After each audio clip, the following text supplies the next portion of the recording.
പ്രകാശമേ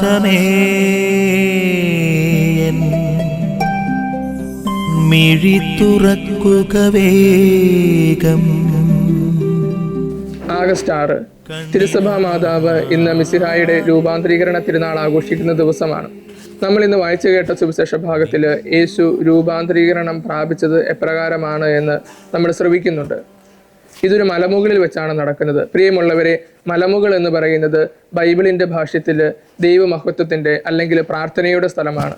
പഴയ നിയമത്തിൽ സീനായ് മലയിൽ വെച്ചാണ് മോശയ്ക്ക് ദൈവദർശനമുണ്ടാകുന്നത്. അതുപോലെ തന്നെ കാർമൽ മലയിൽ വെച്ചാണ് ഏലിയ പ്രവാചകന് ദൈവത്തിൻ്റെ മഹത്വം ദർശിക്കാനായത്.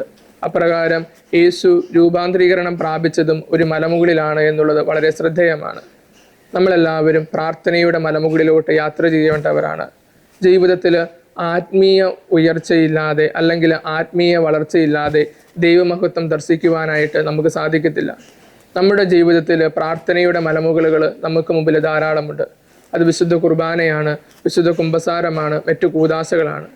ഇതിലൂടെ ഒരു ആത്മീയ ഉയർച്ച പ്രാപിച്ചുകൊണ്ട് ദൈവത്തിൻ്റെ മുമ്പിൽ ഒരു രൂപാന്തരീകരണം പ്രാപിച്ചുകൊണ്ട് ആത്മീയ ജീവിതത്തിൽ കൂടുതൽ ആഴത്തോടെ ജീവിക്കുവാനായിട്ടാണ് രൂപാന്തരീകരണ തിരുനാൾ നമ്മളോട് ആവശ്യപ്പെടുന്നത്. അപ്രകാരം ആത്മീയ ജീവിതത്തിൽ കൂടുതൽ ഉണർവോടെ കൂടുതൽ ഉയർച്ചയോടെ മുൻപോട്ട് നീങ്ങുവാൻ നമുക്ക് സാധിക്കട്ടെ എന്ന് പ്രാർത്ഥിക്കുന്നു. ആമേൻ. നിൻ വഴിയേ